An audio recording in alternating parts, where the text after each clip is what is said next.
Gaur aurkeztu ditugu euskaltegientzako ikas unitateak, zer topatuko dugu bertan? Bueno, hiru kontu. Batetik, hemen ditugu, albiste laburrak, hau abenduan argitaratu genuen, eta korrika badatorrela iragartzeko unitatetxoa da, korrika kanta aitzakiatzat hartuta. Bestetik badugu korrika ibilbidearen jolasa, hau urtero ateratzen dugu, baino aurten hainbat berrikuntza dakartza. Eta azkenik korrikaren unitate nagusia, Arro Herri, eta hori gero Josebak azalduko digu. Hemen dituzue unitate laburrak, azkenean albistetxo bat, besterik ez da, goi mailetan kantaren lanketa topatuko dugu, kanta aitzakiatzat hartuta, korrika badatorrela, iragarriko dugu, eta euskaltegietan ja girotzen hasiko gara. Eta B mailetan, horrez gain, aneren elkarrizketa, aneri egindako elkarrizketa bat, jarri dugu, pixkat B mailetan batzuetan korrika zer den ere azaldu bar izaten dugu, eta horretarako euskarriak topatuko dituzue. Eta esan, unitate honekin lotua, kajuten ere, 12 galderatxo topatuko dituzuela, B mailetan lanketa egin eta gero, errepaso moduan erabiltzeko balioko digute, eta goi mailetan, korrikari hasiera emateko girotze moduan, baliatu halko da kajut jolasa.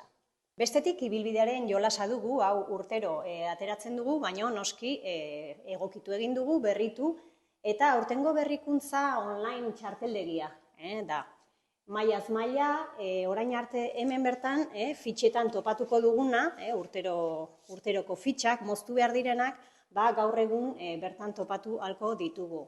Korrikaren gaiari dagokionez, baditugu bideoak, baditugu audioak, eta, karpetatan antolatzen ibili beharrean, bertan klikatu eta galdera bera, bideoa ikusi halko genuke, eta erantzun guztiak irakasleak izango ditu, erantzun horriak hemen topatuko ditugu.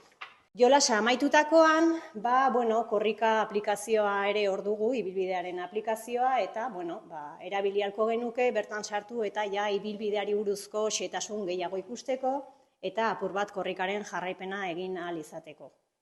Joseba, korrika historian deitu diozue ikasunitatearen zati nagusienari, zertan datza?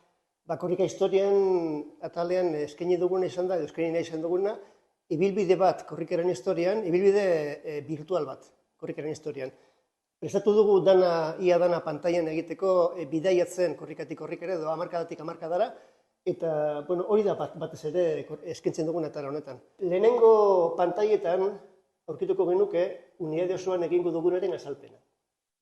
Bideo laburtxo bat ikusiko genuke korrikaren historia apur bat gogораrazten diguna, eta iritsiko ginateke garaia aukeratzeko gunera. Hor, 3 aukera ditugu, korrika 80ko hamarkadan, korrika 80ko hamarkadan, eta korrika 21. mendean. Aukeratu beharko genuke zein garaitara joan nahi dugun, gure proposamena da 3 garaiak egitea jarraian, eta garaitara joan da, izango genuke atal guztietan bideo bat gogorarazten diguna nolako izan zen garai hori korrikari dagokionez, euskarari dagokionez eta baita ere batzutan munduan, eta proposatzen dira horrekin batera jarduera batzuk ikusteko zer ulertu dugun, eta beste batzuk ere hizkuntza praktikatzeko.